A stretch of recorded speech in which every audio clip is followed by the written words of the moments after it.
Haya, sasa sikilizeni swali. Mjifunge viuno kama wanaume hapa. Maana nawauliza swali hapa, mtaenda kujibia kwa kaburi, kwa mukara na mukiri. Sasa unajua unasema kule kwa kaburi kuna mukara. Anakuuliza swali huko kwa kaburi akikupiga viboko. Sasa naomba unisaidie Mwanzo 5:5. Inasemaje? Mwanzo 5:5. Mwanzo 5:5. Inasema siku zote za Adamu, alizoishi ni miaka 930.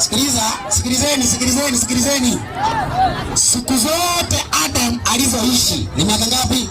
Inasema ni miaka 930. Miaka 930. Mwanzo 25:7.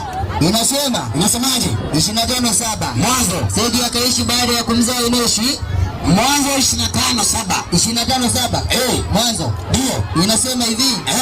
25:7 inasemaje? Inasema hivi.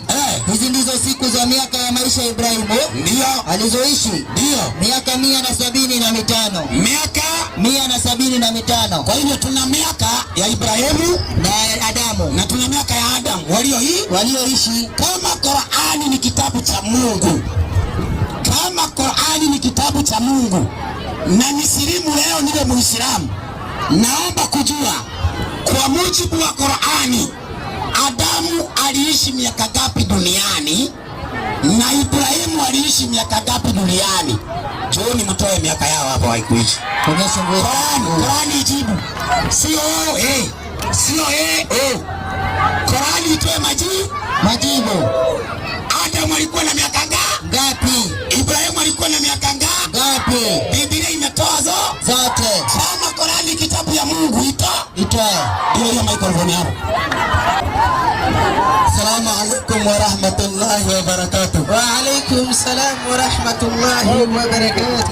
Tokea nikuje katika mahadhara sijawahi kujibu swali. Leo nataka nijibu Ndacha ajue kujibiwa ni nini. Unajibu mujibu international. Naam, yeye kauliza swali. Adam alitoa kwanza 5:5 kitabu cha Mwanzo.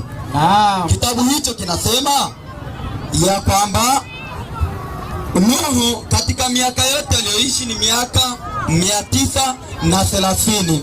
Mwalimu kasema akaja akatoa andiko lingine 25:5 kitabu cha Mwanzo ya kwamba kuna mwingine aliishi miaka kadhaa. Sasa anataka ajibiwe kwenye Qur'ani. Qur'ani sio kitabu ambacho kinataja kila kitu humo ndani.